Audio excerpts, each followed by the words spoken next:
নারীরা সবচেয়ে বেশি নিরাপদ থাকবে এই দেশে যদি ইসলামী হুকুমত কায়েম হয়। ইতিমধ্যে ঢাকা বিশ্ববিদ্যালয়ে তার প্রমাণ পাওয়া যাচ্ছে। নারীরা নিরাপদ ঘরে থাকা শুরু করেছে, খাওয়া শুরু করেছে, ক্লাস করা শুরু করেছে। অতএব গোটা বাংলাদেশ এরকম হবে যদি জামাত এবং জামাতের নেতৃত্বাধীন যে জোট হবে সেই জোট যদি ক্ষমতায় যায়, তাহলে এই পরিস্থিতি বাংলাদেশে হবে ইনশাআল্লাহ। আপনাদের রাজনীতি মসজিদে হারাম হইতে পারে, আমাদের রাজনীতি হারাম নয়। সুতরাং আমরা হালাল চর্চা করব। পৃথিবীর কোন শক্তির ক্ষমতা নেই এই হালাল চর্চা বাংলার মাটিতে বন্ধ করতে পারে। জামাত ইসলামী মসজিদে গিয়ে কি করে আপনারা গিয়ে দেখেন। জামাত যে তালিম দেয় সেই তালিম হলে কোরআন এবং সুন্নাহ ভিত্তিক। জামাত যে রাজনীতির কথা বলে সেটা কোরআন এবং সুন্নাহ ভিত্তিক। কারণ জামাত বিলিভ আবার লর্ড ইজ আল্লাহ, আমাদের প্রভু হলেন আল্লাহ, সার্বভৌম ক্ষমতার মালিক হলেন আল্লাহ। কুলিল্লাহুম্মা মালিকুল মুলক, এইটা আমরা বিশ্বাস করি। সমস্ত রাজ্য এবং রাজত্বের মালিক হচ্ছেন আল্লাহ। আমাদের 2 নম্বর বিশ্বাস, কুরআন ইজ আওয়ার কনস্টিটিউশন, হুদাল লিন-নাস ওয়া বাইয়িনাতিন মিনাল হুদা ওয়াল ফুরকান। কুরআন হচ্ছে সুস্পষ্ট হেদায়েতের গ্রন্থ মানব জাতির জন্য। This is not for the people who are involved with Jamaat. শুধুমাত্র জামাতের জন্য নয়, সমগ্র মানব জাতির জন্য।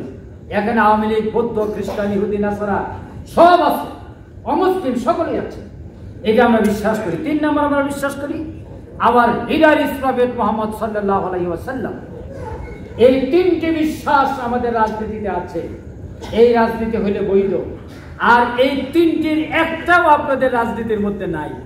সুতরাং আপনাদের রাজনীতি মসজিদে হারাম হইতে পারে, আমাদের রাজনীতি হারাম নয়। সুতরাং আমরা হালাল চর্চা করব। পৃথিবীর কোন শক্তির ক্ষমতা নেই এই হালাল চর্চা বাংলার মাটিতে বন্ধ করতে পারে। এরপরে আরেকটি বিষয় না বললেই নয়, নারীদের ব্যাপারে এখন বিভিন্ন জায়গায় ওনারা বক্তব্য দিচ্ছে। আপনারা কি ভুলে গেছেন জাহাঙ্গীরনগর বিশ্ববিদ্যালয়ে ধর্ষণের সেঞ্চুরি উদযাপনের কথা?